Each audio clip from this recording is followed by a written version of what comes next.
नमस्कार दोस्तों, जय हिंद। आज हम पढ़ रहे हैं भारतीय साक्ष्य अधिनियम 1872 की धारा 30 देखेंगे। धारा 30 बताता है सअभियुक्त की संस्वीकृति को बताता है। हमने धारा 24 से लेकर 29 तक कवर कर लिए हैं, जिसमें बताया है संस्वीकृति के बारे में। और इस धारा में हम लोग देखते हैं सअभियुक्त की संस्वीकृति।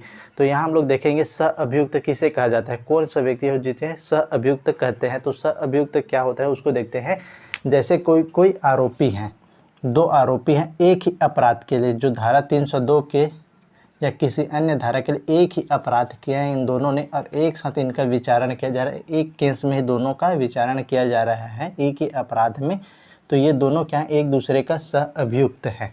यदि इस व्यक्ति के द्वारा ये ए और बी, यदि ए के द्वारा अपराध को स्वीकार कर लिया जाता है तो उसे क्या कहा जाता है, संस्वीकृति कहा जाता है। इसने अपने को अपराध को स्वीकार कर लिया है कि मैंने यहाँ ऐसे करके अपराध किए हैं, तो ये क्या है, संस्वीकृति है। लेकिन क्या है, इसके जो संस्वीकृति क्या है, ए ने जो संस्वीकृति किया है, तो क्या वो बी के विरुद्ध भी साक्ष्य में दिया जा सकता है? क्या बी को उसके संस्वीकृति के आधार पर दंडित किया जा सकता है? इसी के बारे में धारा 30 में जो प्रावधान किया गया है उसको देखते हैं। क्या बोलते हैं धारा 30?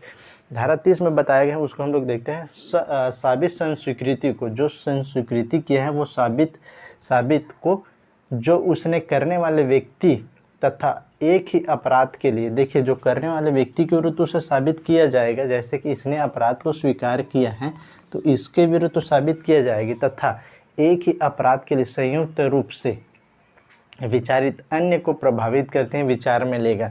मतलब क्या है, इसको विरुद्ध तो साबित होगा ही, ए के विरुद्ध इसने अपराध को स्वीकार किया, लेकिन जिसने एक ही अपराध के लिए विचार किया, इसका भी एक ही अपराध के लिए विचार किया जाए तो इसके विरुद्ध भी, बी के विरुद्ध भी उसे साक्ष्य में लिया जा सकता है। न्यायालय ऐसा विचार में लेगा।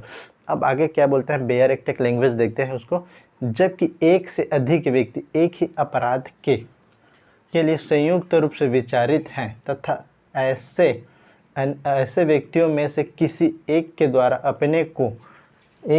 अपने को और ऐसे व्यक्तियों में से किसी अन्य को प्रभावित करने वाली की गई संस्वीकृतियों को साबित किया जाता है, तब न्यायालय ऐसी संस्वीकृतियों को ऐसे अन्य व्यक्तियों के विरुद्ध तथा ऐसी संस्वीकृति करने वाले व्यक्तियों के विरुद्ध विचार में लेगा।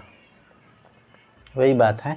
देखिए, मान लो इसने संस्वीकृति की है, ए ने संस्वीकृति की है, तो वो जो संस्वीकृति की है इसके विरुद्ध तो साक्ष्य में लेगा ही साथ बी के विरुद्ध भी उसे विचारण में लिया जाएगा। इसी को बोलते हैं सअभियुक्त की संस्वीकृति क्या है। यदि एक अभियुक्त ने अपराध को स्वीकार किया है तो उसके जो विचारण चल रहा है, उसके जितने भी पार्टनर्स हैं उस केस में, उसके विरुद्ध भी वो क्या है, साक्ष्य में विचार में लिया जाएगा। और इसके आधार पर, संस्वीकृति के आधार पर उसे दंडित भी किया जा सकता है। इसके बारे में एक जो धारा का प्रावधान बताया गया है वो धारा है 133।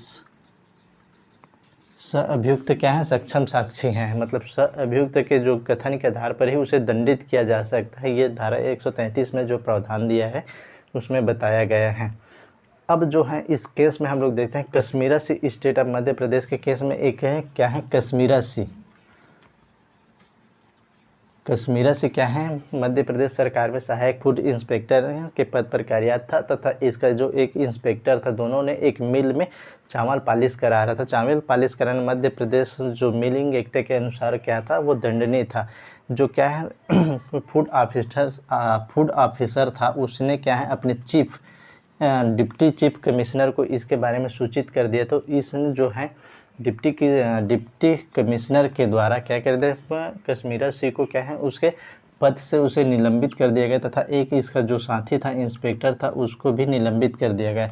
तो कश्मीरासी के द्वारा इस कई अन्य अवसर पर इसे कहते हुए सुना गया। तो जो फूड ऑफिसर था जिसने कश्मीरासी की शिकायत की थी, उसके बारे यह धमकी दिया गया कि मैं तुम्हें देख लूँगा तथा कई अवसर पर उसे सुना गया था कि इसने धमकी दिया था। इस जो फूड ऑफिसर से 5 वर्ष का जो बच्चा था, कुछ दिन के बाद वो गायब हो गया और उसका जो शव है एक कुएं में बोरे में भरा हुआ प्राप्त हुआ।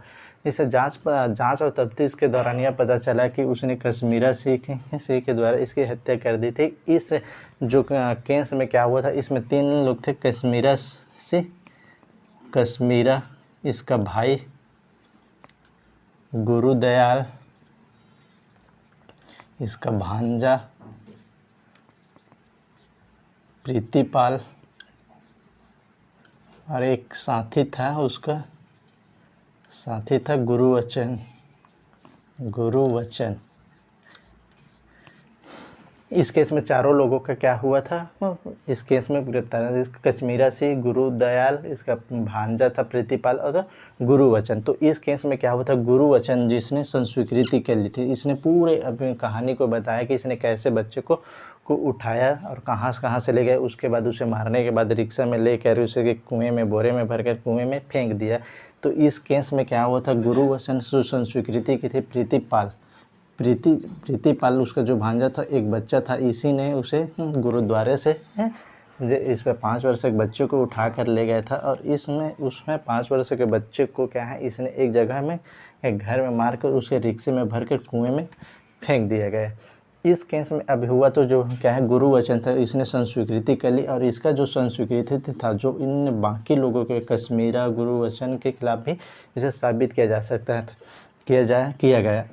इस केस में अब ये हुआ कि गुरुदयाल जिसने वो संस्वीकृति देखी थी कि बाकी लोगों ने कोई किसी भी न्यायालय में अपील नहीं की, लेकिन कश्मीरा सिंह ने क्या है, इस केस को उच्चतम न्यायालय तक ले गया और उच्चतम न्यायालय ने के समक्ष जब इसके बारे में आया तो जो है क्या है, गुरुवचन के संस्वीकृति के खिलाफ, गुरुवचन के संस्वीकृति के अलावा कोई अन्य भी साक्ष्य नहीं था कश्मीरा सिंह के विरुद्ध। इस नाम से कश्मीरा सिंह को क्या है, उसे उसे छोड़ दिया गया है, बाकी कुल मृत्यु दंड दे दिया गया।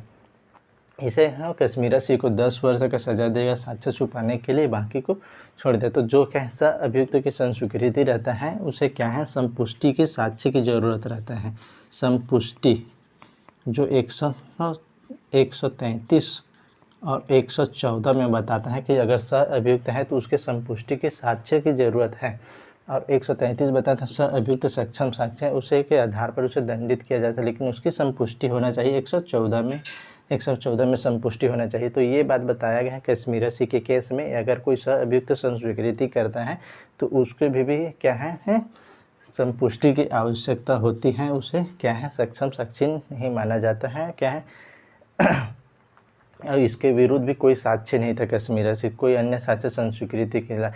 इसी तरह एक केस है मनी साहू द किंग के केस में क्या है, प्रिवी काउंसिल का केस है, इसमें क्या है स अभियुक्त की संस्वीकृति साक्षी के मूल्य के बारे में बताया गया है। इस केस में बताया गया है कि जो स अभियुक्त संस्वीकृति होता है वो धारा 3 के अंतर्गत साक्ष्य की परिभाषा में नहीं आता है, तथा ये क्या है जो साक्षी है इसके शपथ दिलाकर नहीं लिया जाता, न ही ये अभियुक्त के सामने किया जाता है और न ही इसका क्या है न्यायालय में इसका प्रतिपरीक्षण होता है। इस नाम से इसके जो साक्षिक मूल्य हैं वो कमज़ोर किस्म के साक्ष्य हैं। इस केस में बताया गया है भुबानी साहू द किंग केस में बताया गया है कि यदि कोई साक्षी स्व अभियुक्त संस्वीकृत है उसका साक्षिक मूल्य बहुत कमज़ोर किस्म के साक्ष्य होता है। तो इस प्रकार अगर कोई अभियुक्त संस्वीकृति करता है तो उसे क्या है अन्य व्यक्ति के विरुद्ध भी विचार में लिया जा सकता है। इसी के बारे में बताया गया है धारा 30। धन्यवाद।